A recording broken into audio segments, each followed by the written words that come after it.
Assalamualaikum warahmatullahi wabarakatuh.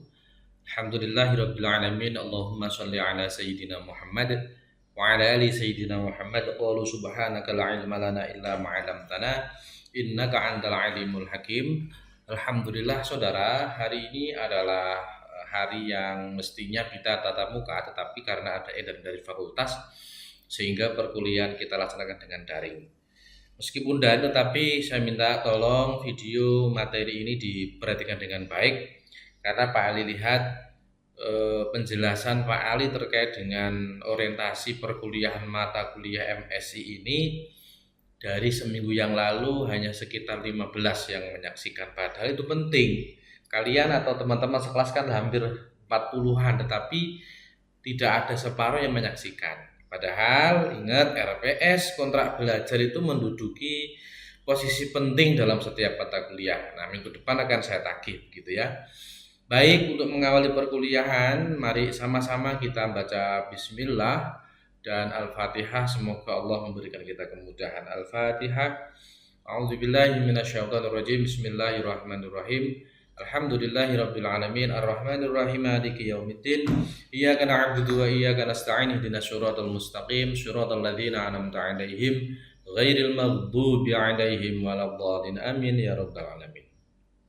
Baik saudara, pertemuan yang kedua ini setelah kita kemarin mendiskusikan tentang orientasi perkuliahan, penjelasan pengantar mata kuliah mau dibawa kemana, perkuliahan selama 1 semester ini, referensinya apa, temanya apa, kajiannya apa. Nah, sekarang kita masuk kepada pengantar tentang mata kuliah metodologi studi Islam. Apa sih metodologi studi Islam itu, kok diajarkan di semester 1? Baik saudara, yang pertama yang menjadi hal yang perlu kita kaji adalah mengetahui apa sih metode. Nah, kalau kita sebelum mengetahui secara komprehensif, secara komplit tentang metodologi studi Islam, ya langkah baiknya kita mengawali dulu dengan apa itu metode, apa itu metodologi. Sehingga ketika kita bisa mendudukkan keduanya, maka akan membantu mempermudah kita memahami definisi metodologi studi Islam, sehingga berdampak kepada pemahaman kita terhadap tema yang kita kaji. Baik, metode itu berasal dari kata meta hetedos atau metodos dari bahasa Yunani yang mempunyai makna jalan atau cara yang harus dilalui untuk mencapai sesuatu, a way of doing something. Ini yang saya ambil dari keterangan Prof. Almarhum Prof. Ahmad Minhaji dalam bukunya Pendekatan dalam Pengkajian Studi Islam ya. Jadi metode itu adalah cara yang harus dilalui untuk mencapai sesuatu. Cara yang harus dilalui oleh seseorang untuk mencapai sesuatu. Kemudian metodologi ini metodos logos atau studi tentang, kajian tentang metode, why to obtain the data. Jadi cara atau kajian tentang bagaimana mempelajari tentang cara. Kalau metode itu mempelajari tentang cara, studi tentang metode, tapi kalau metode itu cara yang harus dilalui untuk mencapai sesuatu. Begini, Pak Ali punya ilustrasi yang bisa membantu teman-teman. Kita mau melakukan perjalanan dari Pekalongan ke Jakarta. Kita berpikir, kalau kita dari Pekalongan ke Jakarta itu kira-kira dengan cara apa kita harus sampai ke Jakarta? Dengan cara apa? Apa yang harus kita lalui? Cara apa yang harus kita lalui agar kita mencapai Jakarta? Itu metode. Nah, tetapi kalau metodologi sekumpulan cara itu tentang bagaimana cara kita sampai ke Jakarta. Metodologi itu kajian atas agar sampai ke Jakarta. Kita berpikir sekumpulan cara. Dari Pekalongan ke Jakarta itu Anda bisa naik kereta api, Anda bisa naik bus, Anda bisa naik motor, Anda bisa naik mobil, bisa naik travel, dan seterusnya. Bahkan bisa jalan kaki, naik sepeda, dan seterusnya. Nah, ini metodologi, kajian tentang cara-cara, tentang bagaimana sampai ke Jakarta. Kalau metode, sudah menemukan cara yang dipilih dan atau alat yang digunakan. Kereta api berarti bagian dari metodologi, yaitu metode sampai ke Jakarta. Bis juga demikian. Jadi metode itu cara yang harus dilalui, salah satu ya, tapi kalau metodologi kumpulan dari berbagai macam cara. Bisa dipahami? Oke, baik. Pak Ali lanjut. Kemudian yang berikutnya adalah pendekatan dan paradigma. Kenapa ini menjadi penting? Ya, sebetulnya selain metodologi studi Islam juga ada metode pengkajian atau pendekatan dalam studi Islam. Tapi ini menjadi hal yang perlu kita tahu juga ya.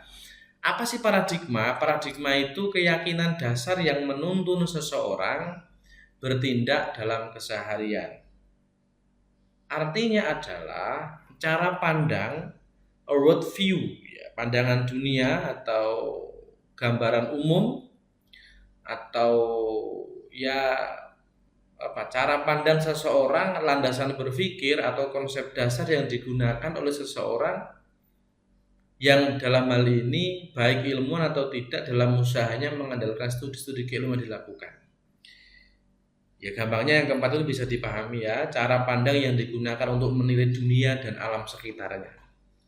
Paradigma itu cara pandang kita dalam melihat apa yang ada di depan kita. Misalkan paradigma berpikir kita tentang budaya.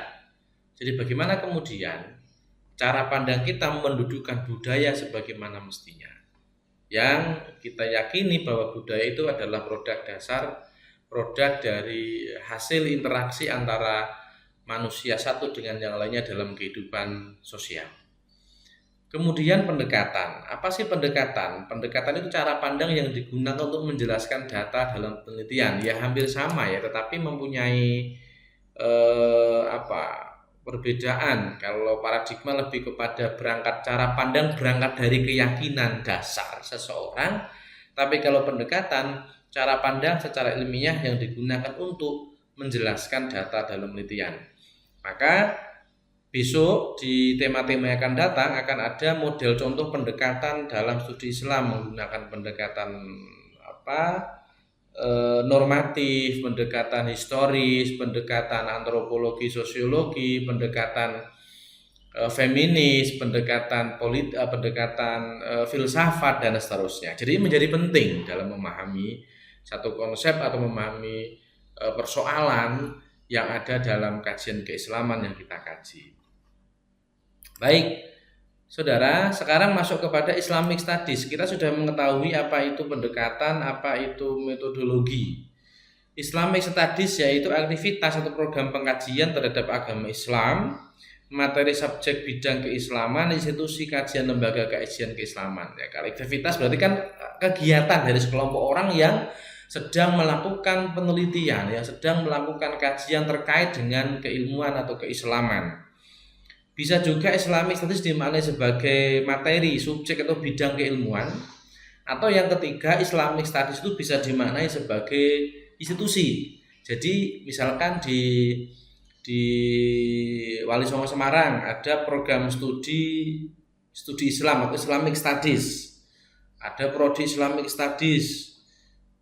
Kemudian di luar negeri, di Kanada misalkan itu ada departemen bahasa departemen itu, tapi kalau istilah sini mungkin ya fakultas begitu, Islamic Studies. Jadi bisa dimaknai sebagai aktivitas keilmuan, bisa dimaknai sebagai satu disiplin ilmu, bisa dimaknai sebagai lembaga.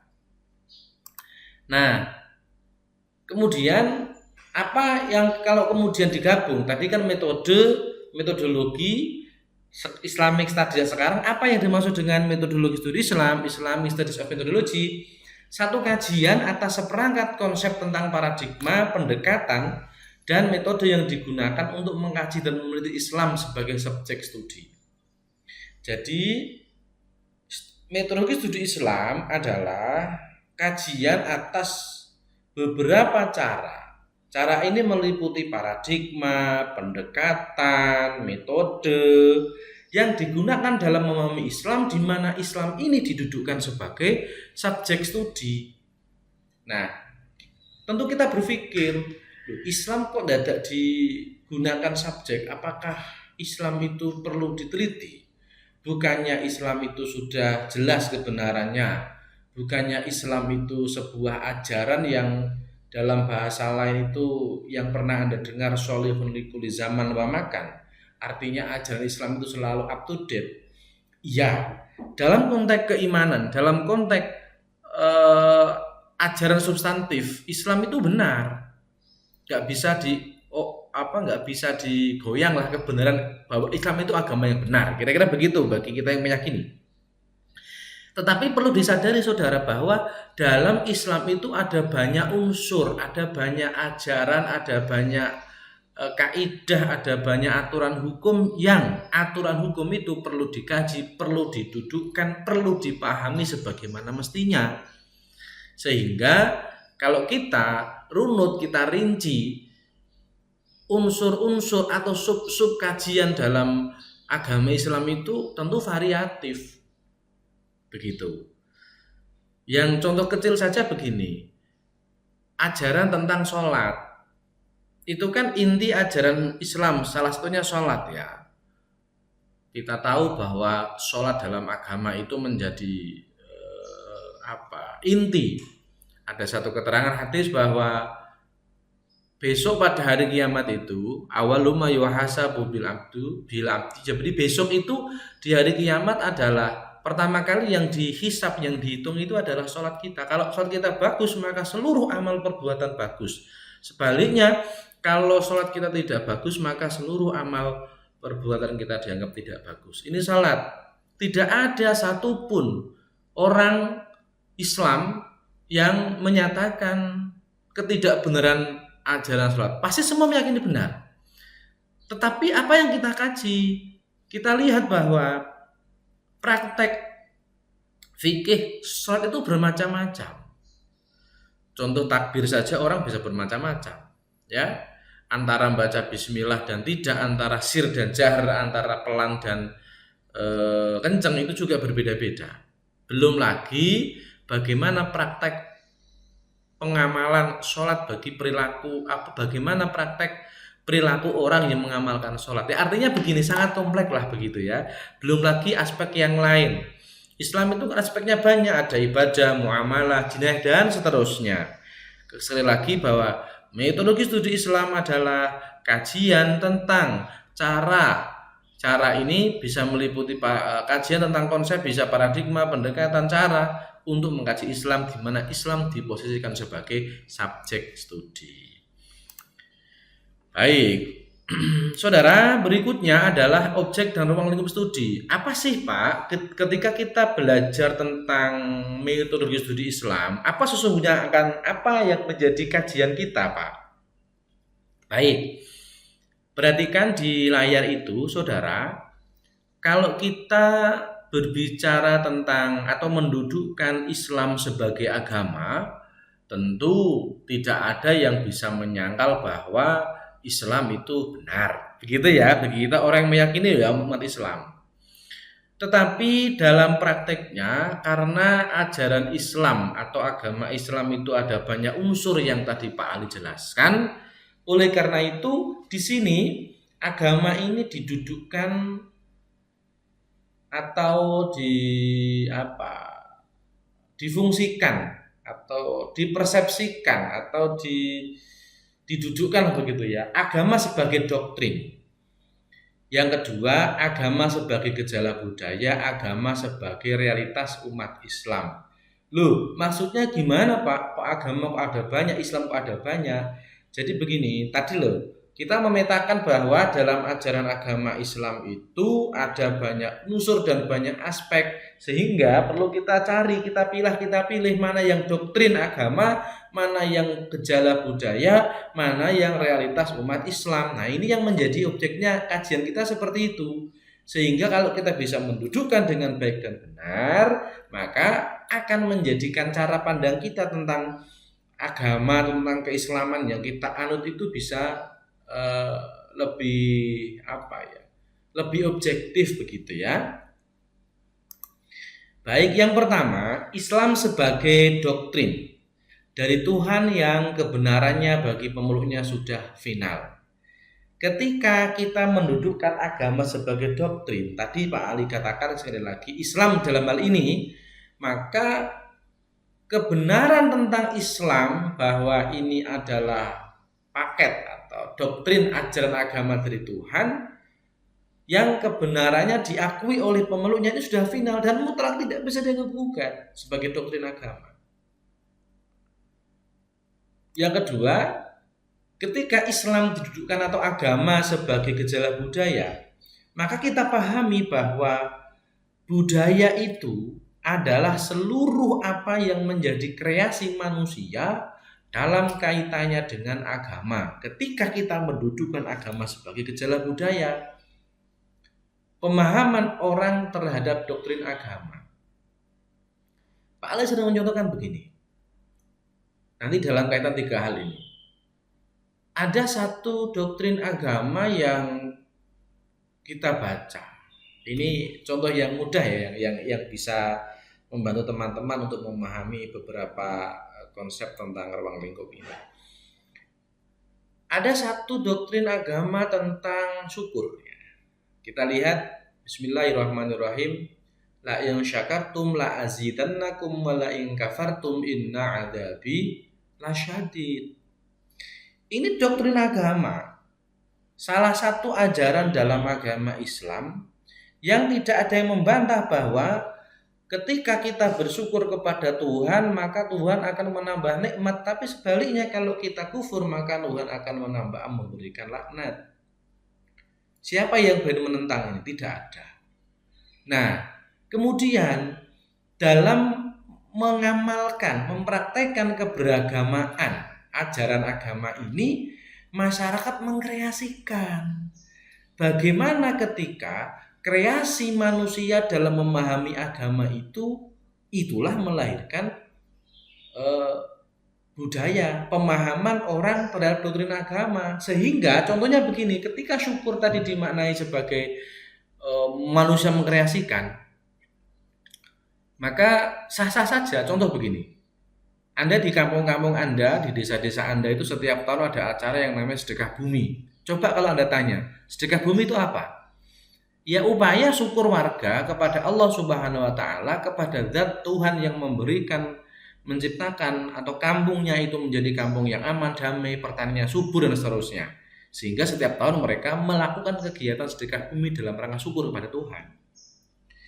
Bagi kaum nelayan misalkan, setiap tahun mereka mengadakan acara sedekah laut. Dalam rangka apa itu? Dalam rangka syukur, terima kasih kepada Tuhan dengan ekspresi, kreasi syukur yang mereka buat. Paham ya sampai di sini? Nah, berikutnya adalah agama sebagai realitas umat Islam. Seluruh apa yang melingkupi kehidupan memeluk agama. Jadi ada beberapa unsur dalam agama yang ada ritual, ibadah, keberagaman, kemudian kitab suci. Nah, itu mempunyai hal yang menarik untuk dikaji. Baik. Sekarang urgensi, apa sih Pak pentingnya belajar metodologi studi Islam itu? Baik, ini akan menjadikan pengetahuan Anda agar ketika belajar mata kuliah ini menjadi serius. Yang pertama adalah ilmu agama sering berkembang.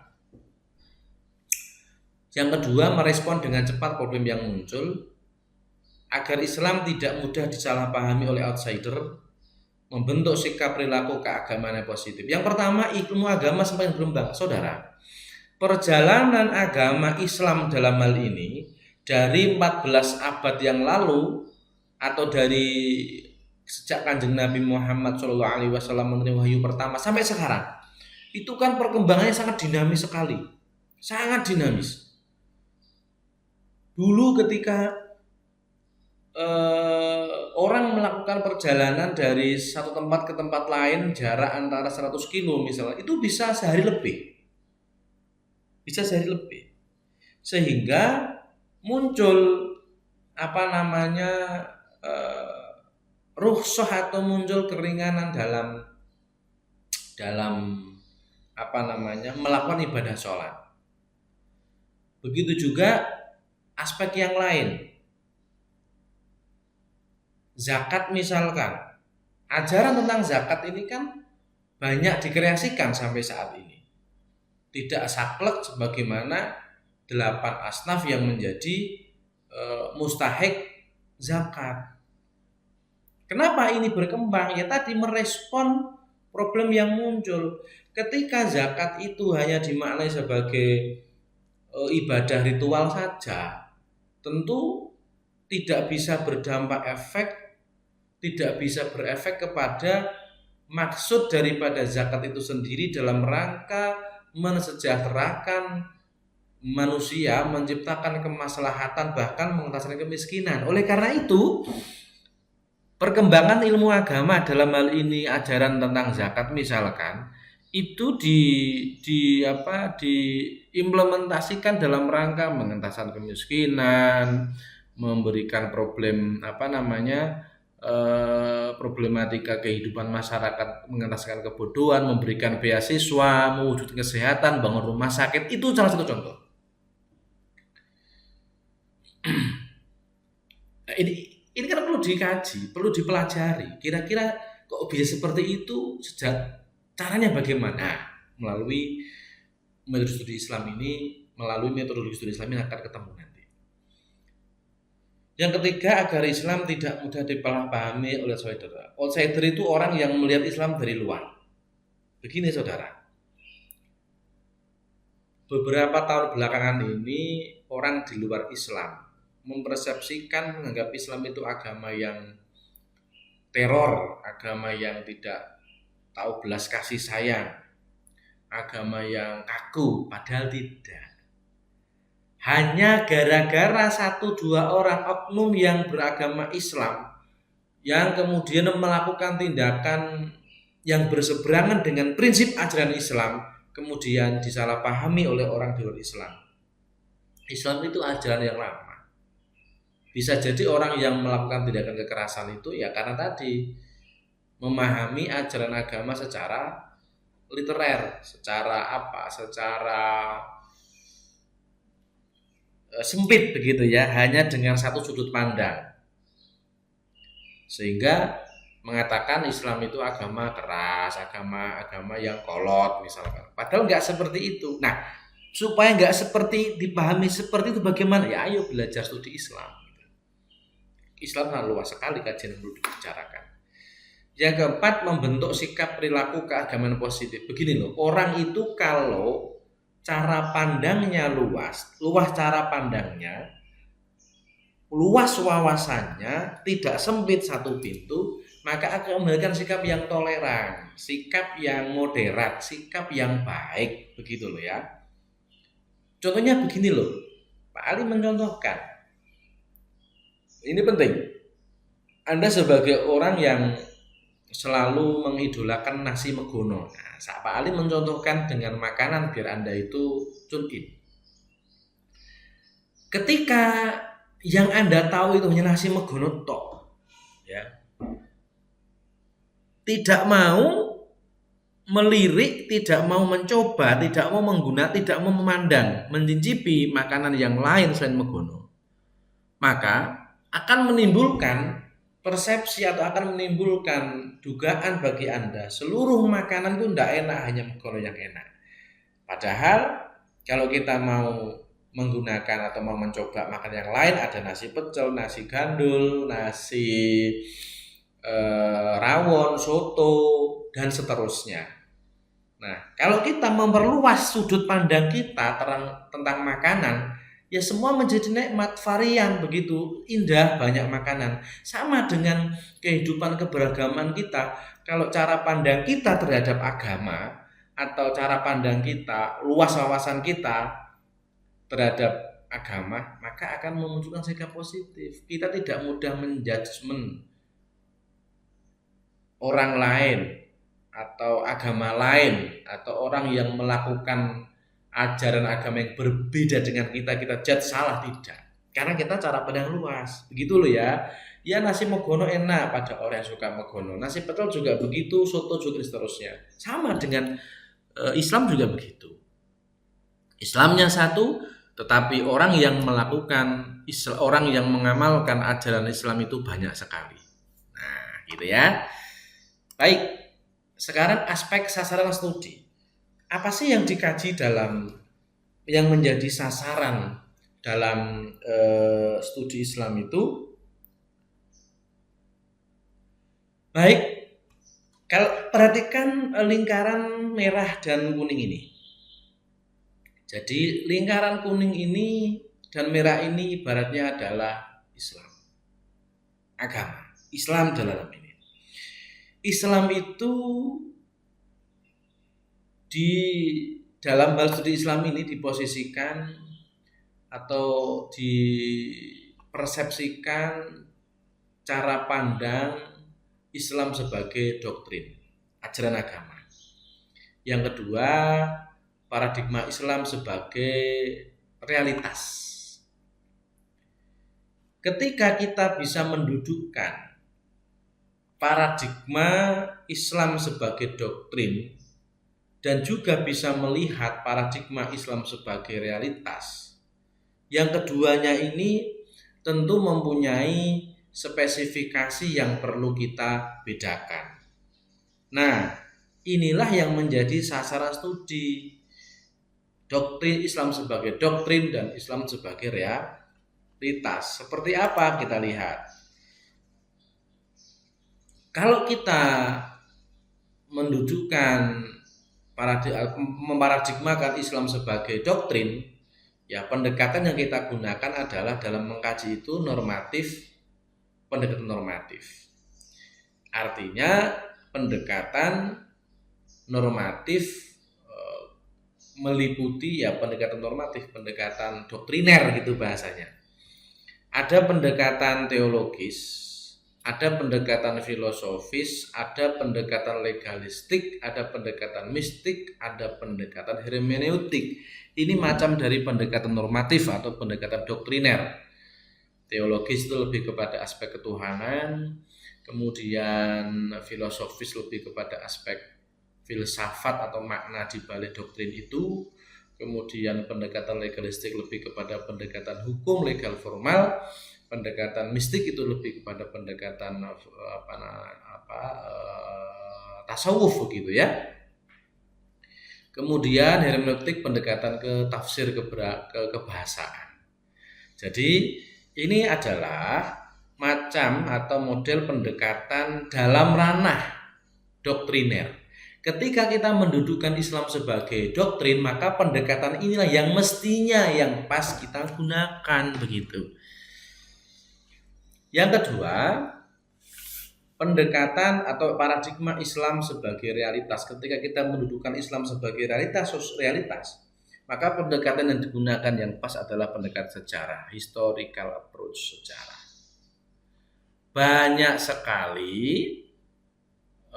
contoh-contoh atau model pendekatan yang bisa digunakan dalam mengkaji Islam ketika mendudukkan Islam sebagai realitas.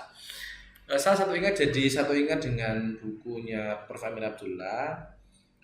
Buku itu memang kalau membaca sekali mungkin agak susah bahasanya, ya harus berkali-kali. Tetapi setidaknya judul besar bukunya begini: Normativitas dan Historisitas Islam. Ini mendudukkan Islam sebagai ajaran normatif dan Islam sebagai realitas sosial. Dalam memahami keduanya berbeda-beda. Ketika mendudukkan Islam sebagai doktrin, ya dengan 5 itu setidaknya, yang kuning, kemudian Islam sebagai realitas sosial, ya dengan ini pendekatan sejarah. Ada sosiologis, ada kultural, budaya, sosial, histori sejarah, politik, psikologi, gender, fenomenologi, atau gejala budaya, atau antropologi. Nah, ini yang pas. Tidak mungkin, dan menurut saya ya, setidaknya ketika kita melihat ajaran norma Islam dengan pendekatan kultural atau sosiologis, ya tentu nggak nemu. Yang paling contohkan tadi sederhana kan, tentang ajaran syukur misalkan. Ketika doktrin syukur itu dalam Quran ada, kita melihat bagaimana melihat realitas dengan pendekatan mistik, ya tidak nemu bahwa agama itu tidak pernah mengajarkan sedekah bumi. Mesti begitu munculnya kalau kita menggunakan legalistik misalkan. Tapi berbeda ketika kita menggunakan kultural dan sosiologis begitu. Bahwa sedekah bumi yang dilakukan oleh umat Islam di sebagian besar daerah atau sebagian besar tempat itu adalah wujud syukur. Nah, kan tadi kan budaya, kreasi manusia dalam mempraktekkan ajaran agama. Jadi itu gambaran yang mungkin bisa Pak Ali sampaikan tentang aspek secara studi yang endingnya bisa memberikan wawasan kepada kita. Nah, besok di tema-tema yang di RPS itu akan muncul beberapa pendekatan sesuai dengan yang kita contohkan, meskipun tidak semua begitu ya.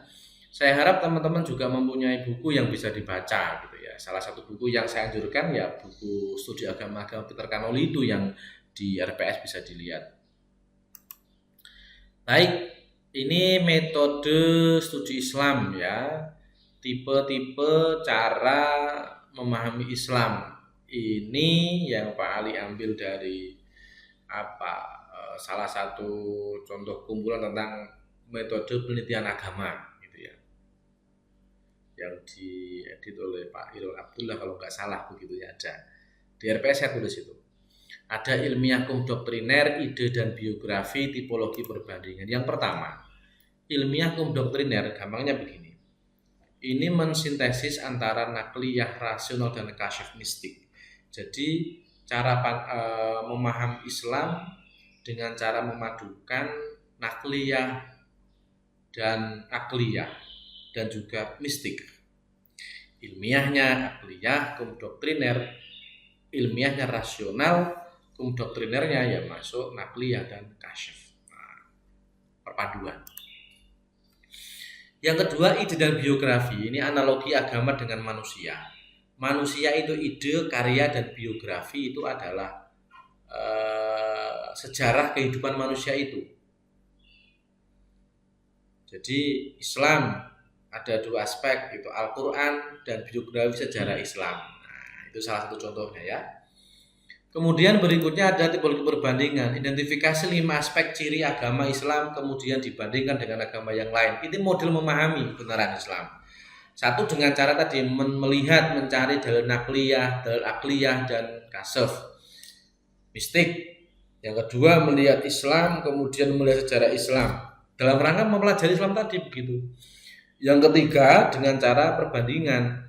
Perbandingan bagaimana? Kita lihat setiap agama itu mempunyai 5 aspek.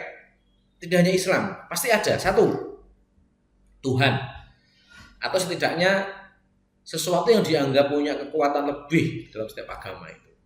Dalam bahasa kita Tuhan ya Allah Subhanahu wa taala. Yang kedua Nabi.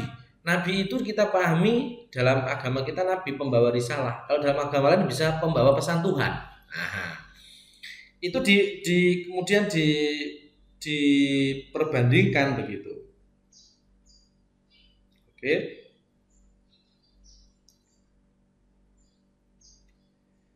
Baik. Kemudian kitab suci. Nah, setiap agama itu punya kitab suci atau punya pedoman hidup dalam kitab Quran. Nah, mengkaji Quran seperti apa, kitab agamanya seperti apa, dalam rangka apa? Mempelajari tadi studi Islam, mencari kebenaran misalkan begitu. Kemudian yang keempat ada konteks historis Nabi, sejarah leader, sejarah Nabi. Melihat apa? Bagaimana kehidupan pembawa pesan itu, pemimpin agama. Yang kelima adalah tokoh generasi awal, ya sahabat dalam konteks kita. Dalam rangka apa ini kok dicari dibandingkan? Dalam rangka mempelajari kebenaran mempelajari seluk-beluk Islam. Nah, gitu ya. Ini model metode studi Islam, ada ilmiah kum doktriner, ide biografi, tipologi perbandingan. Baik.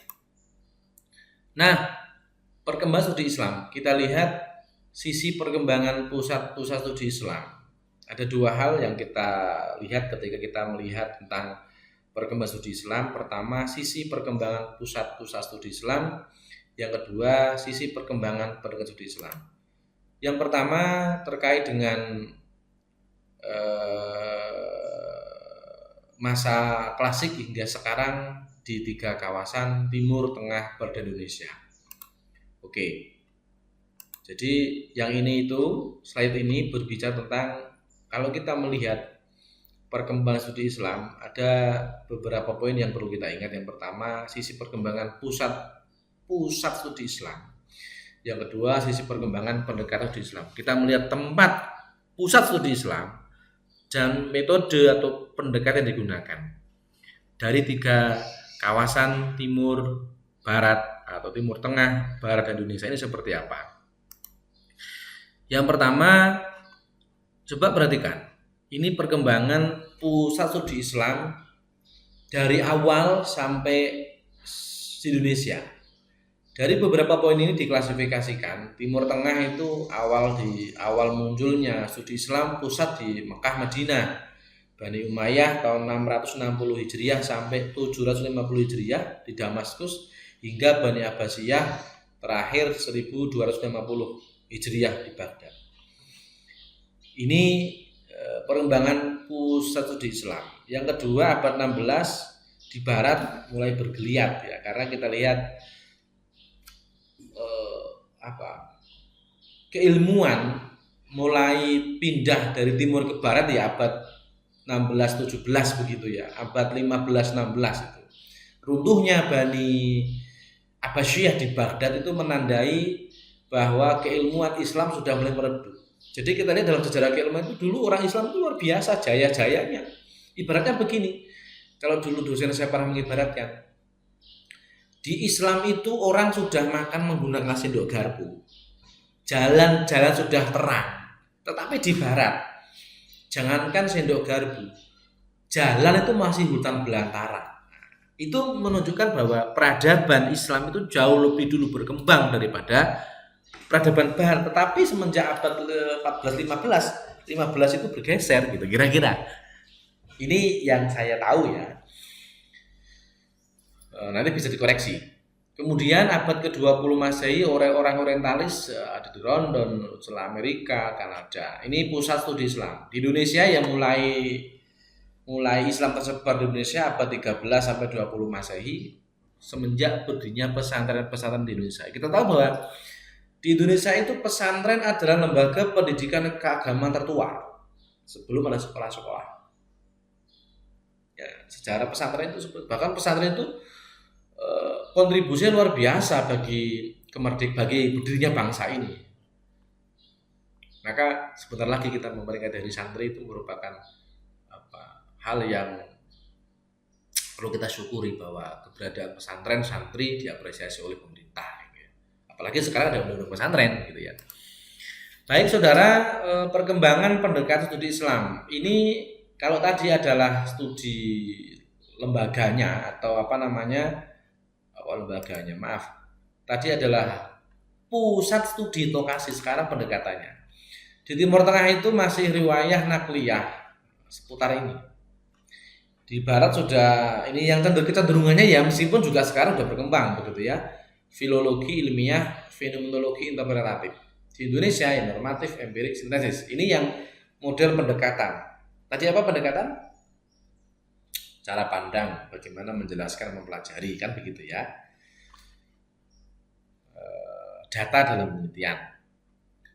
Oke, ini perkembangan pendekatan studi Islam. Baik saudara, jadi apa yang kita sampaikan, apa yang kita bahas tadi, ini adalah salah satu acuan dalam melihat konsep dasar bagi studi Islam. Semoga Anda semua bisa memahami, nanti bisa didiskusikan ketika kita tatap muka offline. Saya harap teman-teman serius di pengantar ini.